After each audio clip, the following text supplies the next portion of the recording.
बहुत समय पहले की बात है। एक छोटा सा गांव था जहां दो भाई रहते थे। बड़ा भाई अंधा था, जिसके कारण वो हमेशा घर पर ही बैठा रहता था, और छोटा भाई खेती करता था, लेकिन खेतों में अधिक जानवर आ जाते थे, जिसके कारण सारी फसल नष्ट हो जाती थी, जिससे छोटा भाई बहुत परेशान था। और फिर उसे एक युक्ति सूझी।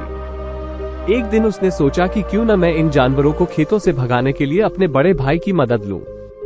वैसे भी बड़े भैया अंधे हैं, अगर वो खेतों में बैठा रहे और जानवरों की आवाज सुन ले तो जोर जोर से चिल्लाकर उन्हें भगा सकते हैं, जिससे हमारी फसलें बच सकती है।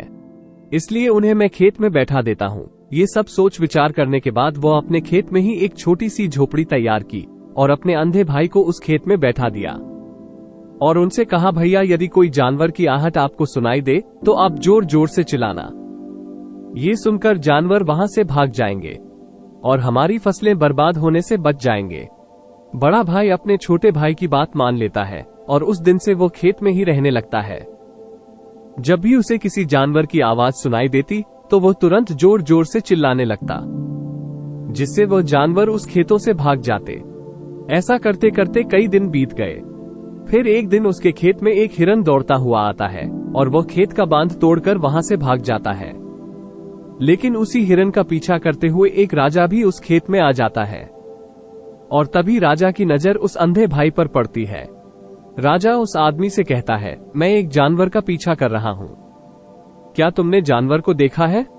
इस पर वो आदमी कहता है, हे राजन, मैं अंधा हूँ, मैं भला किसी जानवर को कैसे देख सकता हूँ, लेकिन मैं आपको यह अवश्य बता सकता हूँ कि जो जानवर मेरे खेतों से होकर भागा वो आपके योग्य नहीं है। आप उसके पीछे अपना समय बर्बाद कर रहे हैं। राजा उस अंधे आदमी की बात सुनकर बहुत आश्चर्य हुआ।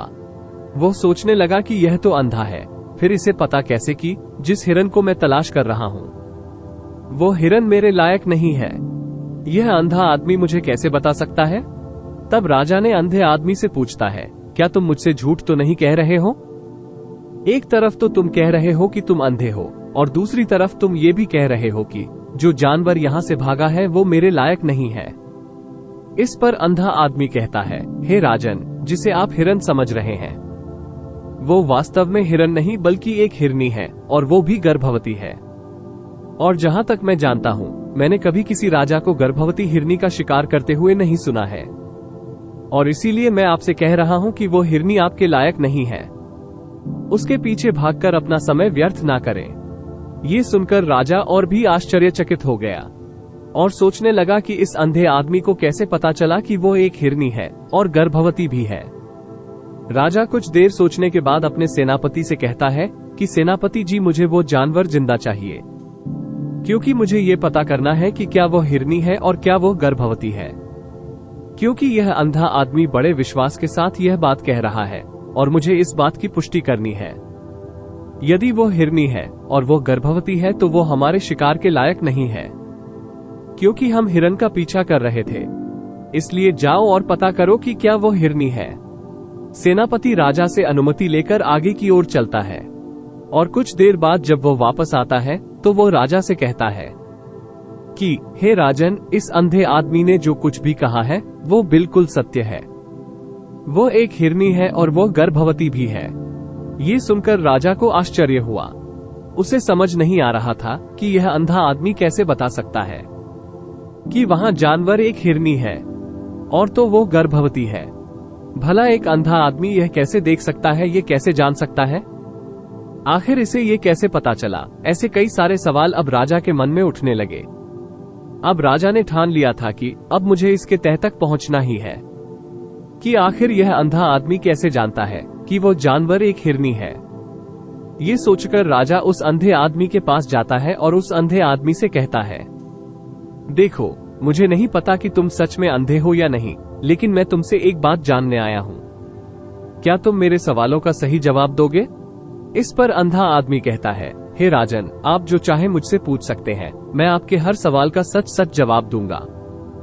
इस पर राजा कहता है, देखो, एक तरफ तो तुम कहते हो कि तुम अंधे हो और दूसरी तरफ तुमने ये भी कहा कि मैं जिस जानवर का पीछा कर रहा हूँ वो हिरनी है और वो गर्भवती भी है। तुम्हें ये कैसे पता चला? तुम्हारे खेत में और भी तो जानवर आते होंगे और भी तो जानवर यहाँ से गुजरते होंगे। फिर तुमने इसका अंदाजा कैसे लगाया? तब अंधा आदमी राजा से कहता है, हे राजन, आप जिस हिरनी का पीछा कर रहे थे वही हिरनी जब मेरे खेत में आई, उसकी रफ्तार और उसके भागने की आहट से मुझे यह एहसास हो चुका था। यह एक हिरनी है और मेरे खेत की बांध बहुत छोटा है और उसकी ऊंचाई भी ज्यादा नहीं है। यदि हिरन होता तो वह आसानी से उस बांध को पार कर जाता, लेकिन वो हिरनी इस बांध को तोड़कर भागी है और अगर वो कूदकर इस बांध को पार करने की कोशिश करती तो इससे उसके बच्चे को खतरा हो सकता था। और इससे मुझे पता चला कि वो गर्भवती है। इससे वो ज्यादा ऊंची छलांग नहीं लगा सकी और मेरे खेत के बांध तोड़कर भाग गई। इस पर राजा के मन में एक और प्रश्न उठा।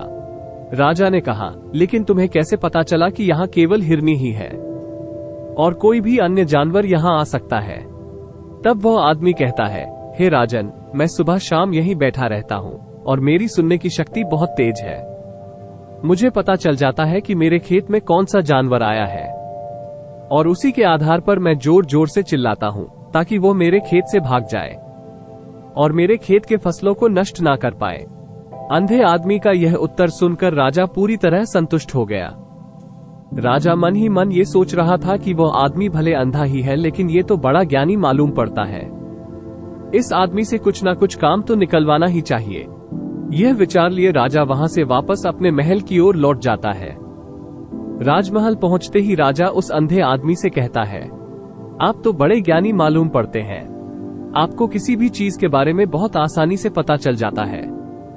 आज मैंने आपको यहाँ इसलिए बुलाया है कि मैं आपसे ये जानना चाहता हूँ कि मेरी पत्नी पतिव्रता है या नहीं। इस पर अंधा आदमी कहता है, हे राजन, ये कैसा प्रश्न है? इस पर राजा कहता है, मैंने आपसे बिल्कुल उचित प्रश्न पूछा है, मुझे इस प्रश्न का उत्तर दो। इस पर अंधा आदमी कहता है, हे राजन, ये सारी बातें जाने दीजिए। आपकी शादी को इतने साल हो गए, अब आप ये क्यों जानना चाहते हैं? आपके मन में ऐसे प्रश्न क्यों उठ रहे हैं? इस पर राजा जीत करते हुए कहता है कि देखिए, आपको इस प्रश्न का उत्तर तो देना ही होगा। यदि आपने मुझे इस प्रश्न का उत्तर नहीं दिया तो मैं आपको मृत्युदंड दे दूंगा। राजा की यह बात सुनकर अंधा आदमी कहता है, हे राजन, अगर आप इस प्रश्न का जवाब जानना चाहते हैं तो आपको मेरा एक काम करना होगा। राजा कहता है, बताओ मुझे क्या काम करना होगा। इस पर अंधा आदमी कहता है, इसके लिए आपको मेरे साथ आपकी पत्नी के कमरे में अकेले छोड़ना होगा। अंधे आदमी की यह बात सुनकर राजा को पहले तो गुस्सा आता है, लेकिन फिर सोचने के बाद वो उस आदमी की बात मान लेता है और अपने सेनापति को आदेश देता है कि इस आदमी और मेरी पत्नी को कुछ समय के लिए एक ही कमरे में अकेला छोड़ दो। सेनापति बिल्कुल वैसा ही करता है। अब राजा की पत्नी और अंधे आदमी को एक कमरे में बंद कर दिया जाता है। अंधा आदमी राजा की पत्नी से कहता है, मैं आपको छूना चाहता हूँ।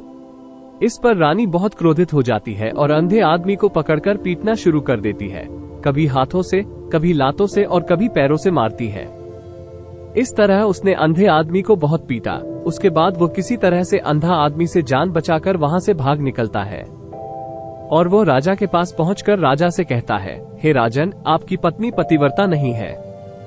ये सुनकर राजा को बहुत क्रोध आता है और राजा अपनी तलवार निकालकर सीधे अपने की ओर चला जाता है और क्रोधित होकर वो अपनी रानी से कहता है, रानी, आज मैं तुमसे जो भी प्रश्न पूछने जा रहा हूँ उसका मैं सच्चा उत्तर चाहता हूँ और यदि आपने एक शब्द भी झूठ बोला तो मैं अभी आपका सिर धड़ से अलग कर दूंगा। तभी वह राजा आगे कहता है, मुझे बताइए क्या पतिव्रता है या नहीं। इस पर रानी कहती है, हे राजन, आप भले ही मुझे जान से मरवा दीजिए, लेकिन मैं पतिव्रता नहीं हूँ। राजा ये बात सुनकर बहुत खुश हुआ क्योंकि उस अंधे आदमी ने जो भी कहा था वो बिल्कुल सच था। ये सुनकर राजा तुरंत उस अंधे आदमी के पास गया और अंधे आदमी से कहा, तुम्हें कैसे पता चला कि मेरी पत्नी पतिव्रता है या नहीं? इस पर अंधा आदमी कहता है कि हे राजन, ये तो बहुत सीधी सी बात है। मैंने तो आपकी पत्नी से कहा कि मैं आपको छूना चाहता हूँ और इस बात पर वो इतनी भड़क गई कि गुस्से में आकर मुझे लात घूंसों से पीटना शुरू कर दिया। और भला कोई औरत किसी अन्य मर्द को कैसे छू सकती है? लेकिन उन्होंने आप देखा ना ताओ, उन्होंने बस लात घुसे मुझ पर बरसाने शुरू कर दिए। वे भी तो एक छुना ही हुआ और एक पतिव्रता नारी कभी भी पराये मर्द को नहीं छूती। जब मैंने उन्हें छूने के लिए कहा तो वो मना कर सकती थी, लेकिन उन्होंने मुझे पीटना शुरू कर दिया और कुछ ही देर में उन्होंने मेरे पूरे शरीर को छू लिया। अब आप ही बताइए, ऐसी स्त्री भला पतिव्रता कैसे हो सकती है? इस पर राजा कहता है, तुम तो बड़े ज्ञानी मालूम होते हो। अच्छा ठीक है, चलो मेरे एक और सवाल का जवाब दो। यदि तुम मेरे इस प्रश्न का उत्तर सही सही दे दो तो मैं तुम्हें यहां से जाने दूंगा। आगे राजा अंधे आदमी से कहता है कि तुम ये बताओ कि क्या मैं सच में अपने ही पिताजी का बेटा हूं या फिर किसी और का। इस पर वो अंधा आदमी कहता है, हे राजन, इससे आपको क्या लेना देना? आप भले ही किसी के भी बच्चे हैं, लेकिन आप इस राज्य के राजा हैं। इस प्रश्न को जाने दीजिए। लेकिन राजा कहते हैं, नहीं, मैं इस प्रश्न का जवाब जानना चाहता हूं। नहीं तो ये सवाल मुझे हमेशा परेशान करता रहेगा, इसलिए मैं इसका सही जवाब जानना चाहूंगा। अगर तुमने सही उत्तर दिया तो तुम यहां से जा सकते हो, मैं तुम्हें नहीं रोकूंगा। इस पर अंधा आदमी कहता है, हे राजन, इसके लिए मुझे आपकी मां के पास जाने की भी कोई जरूरत नहीं है। मैं आपको अभी बता सकता हूं कि आप किसकी संतान है, लेकिन उससे पहले मैं चाहता हूं आप मुझसे वादा करें कि आप क्रोध नहीं करेंगे। राजा ने कहा, मैं तुमसे वादा करता हूं, मैं तुम पर क्रोध नहीं करूंगा। इसके बाद अंधे आदमी ने राजा से कहा, हे राजन, आप अपने पिता के पुत्र हैं, लेकिन आप पर एक कंजूस सेठ की छाया पड़ी है। ये सुनकर राजा को बहुत क्रोध आया और उसने अपनी माँ से कहा, माँ, सच बताओ, मैं अपने पिता का पुत्र हूँ या नहीं? यदि आपने मुझे सच न बताया तो यहीं पर अपने प्राण त्याग दूंगा। मुझे बताओ कि क्या ये सच है? इस पर राजा की माँ कहती है, बेटा, तुम तो अपने पिता के पुत्र हो, लेकिन तुम्हारे ऊपर एक कंजूस सेठ का साया है। जब मैं एक बार नहाकर शीशे में अपना चेहरा देख रही थी तो शीशे के पीछे मैंने देखा कि उस कंजूस सेठ को और उसकी परछाई तुम पर पड़ी है। ये सुनकर राजा बहुत खुश हुआ और वो तुरंत वापस भागा। उस अंधे आदमी के पास पहुंचता है और वो उस अंधे आदमी से कहता है, तुम्हें ये कैसे पता चला कि मुझ पर एक कंजूस सेठ की छाया पड़ी है? इस पर वो आदमी कहता है, हे राजन, आपने मुझसे कई प्रश्न पूछे जिनका मैंने आपको सही उत्तर दिया है। यदि कोई दूसरा राजा होता तो इसके बदले में मुझे ढेर सारा इनाम मिलता, परंतु आपने अब तक एक फूटी कौड़ी तक नहीं दिया। इससे मैंने अनुमान कर लिया कि आप बहुत कंजूस हो। ये सुनकर राजा जोर जोर से हंसने लगा और कहा कि आप जो भी मांगोगे मैं आपको अवश्य दूंगा, लेकिन आप मुझे ये बताओ कि कैसे पता चल जाता है कि कौन सी बात सही है और कौन सी बात गलत? आप किसी भी बात इतना सटीक और सही जवाब कैसे दे पाते हो? इस पर वो अंधा आदमी कहता है, हे राजन, मैं तो अंधा हूं। अगर मेरे पास आंखें होती तो मैं किसी के भी मन की बात आसानी से जान लेता। मन की एक भाषा होती है, यही भाषा मनुष्य के शरीर के व्यवहार में देखी जा सकती है। उसकी आंखों से, उसके होठों से, उसके काम करने के तरीके से, उसकी प्रक्रियाओं से हम जान सकते हैं कि उसके मन में क्या चल रहा है। उसके आधार पर हम किसी के भी मन की बात जान सकते हैं। लेकिन मैं अंधा हूं, मैं देख नहीं सकता, इसलिए मैं क्रिया के माध्यम से देखता हूं। अगर मुझे कुछ जानना है तो मुझे अगले आदमी को कुछ काम देना पड़ता है कि वह आदमी कैसे काम करता है और किस तरीके से उस काम को करता है। उसके आधार पर मैं यहां पता कर पाता हूं कि उसके मन में क्या चल रहा है। तब राजा कहता है, इसका मतलब यह है कि मैं किसी के भी मन की बात जान सकता हूं? इस पर अंधा आदमी कहता है, हे राजन, निसंदेह आप भी किसी के भी मन की बात जान सकते हैं, लेकिन उससे पहले आपको खुद पर काम करना होगा, और वह काम है अपने मन को शांत करना और अपने मन को वर्तमान में लाना, जिसके लिए आज मैं आपको 3 तरीके बताने जा रहा हूं। और ये तीनों तरीके बहुत ही सरल हैं, लेकिन हे राजन, इससे पहले आपको एक काम करना होगा। आपको अपने मन को एकाग्र करना होगा। जब हम अपने मन को एकाग्र करते हैं तो हम अपने मन को वर्तमान में लाते हैं, तो हम दूसरे आदमी के मन के बारे में जान सकते हैं, क्योंकि वह आदमी अभी भी अपने मन में वर्तमान में ही सोच रहा है, और हमें भी अपने मन को वर्तमान में ही लाना होगा, तभी हम उसके मन की बात जान सकते हैं। आगे वह आदमी राजा से कहता है, हे राजन, मैं आपको 3 तरीकों के बारे में बताने जा रहा हूं। इन 3 तरीकों से किसी के भी मन की बात आसानी से जान सकते हैं।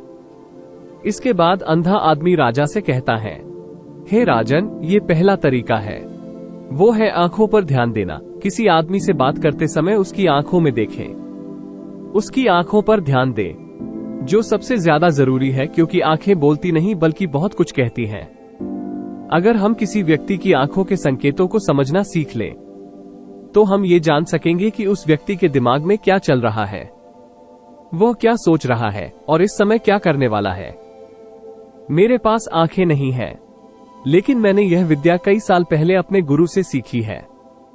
क्योंकि कई साल पहले मेरे पास आंखें थी और उस समय मैं लोगों के मन की बातें उनकी आंखों से ही जान लेता था। इसलिए अगर आप भी दूसरों के मन की बात जानना चाहते हैं, तो आपको भी उनकी आंखों पर ध्यान देना चाहिए।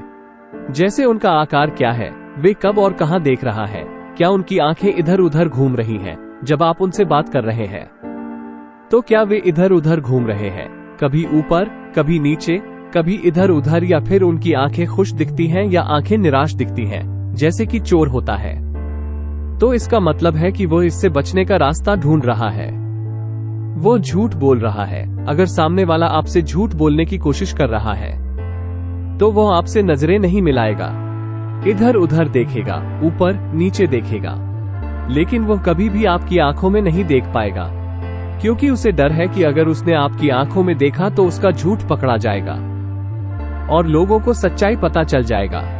और इसी तरह कुछ अन्य भाषाएं भी हैं। जब आप किसी की आंखों में देखते हैं और उसके हाव भाव को देखना शुरू करते हैं, उसी तरह चेहरे के भी कुछ हाव भाव होते हैं, जिनसे हम सामने वाले के विचारों को बहुत आसानी से समझ सकते हैं, और इन्हें समझना भी बहुत जरूरी है।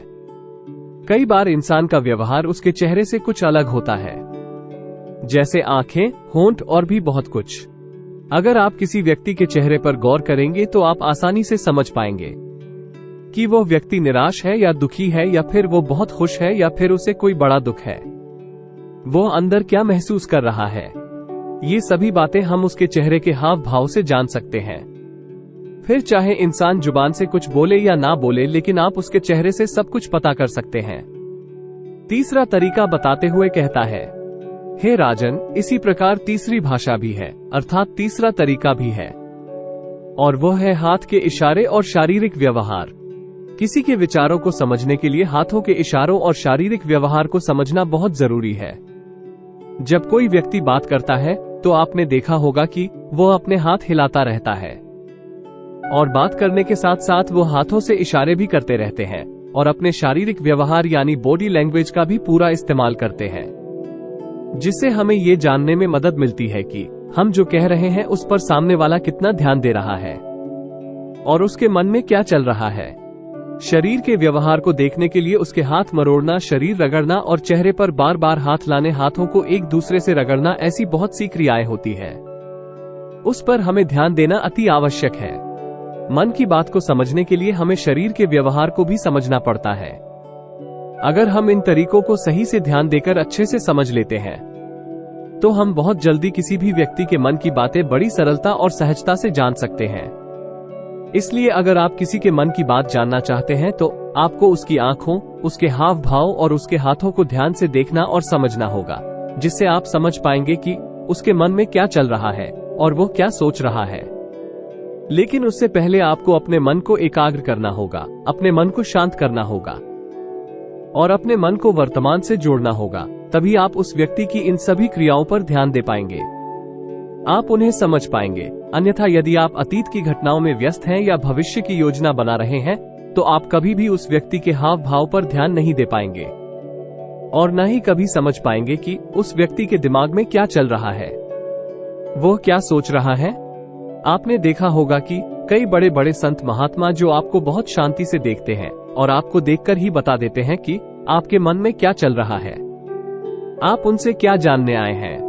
और इसका सबसे बड़ा प्रमुख कारण यही है कि वो आपको पढ़ सकते हैं, आपको को समझ सकते हैं, आपकी मन की बातें जान सकते हैं, क्योंकि उनका मन एकाग्र और शांत है, और यही कारण है कि वो आपके मन की बातें बड़ी सरलता से समझ जाते हैं। यदि आपको ये कहानी पसंद आई हो तो कृपया इस वीडियो को लाइक करें, और आपने आज इस वीडियो से क्या सीखा वो मुझे आप कमेंट में बता सकते हैं। इस वीडियो को उन सभी को शेयर करें जिससे ये कहानी सुनने की जरूरत है, और ऐसी कहानी सुनने के लिए इस चैनल को सब्सक्राइब करें। तो चलिए फिर मिलते हैं अगले नई वीडियो में नए मैसेज के साथ। तब तक के लिए अपना ख्याल रखें। धन्यवाद।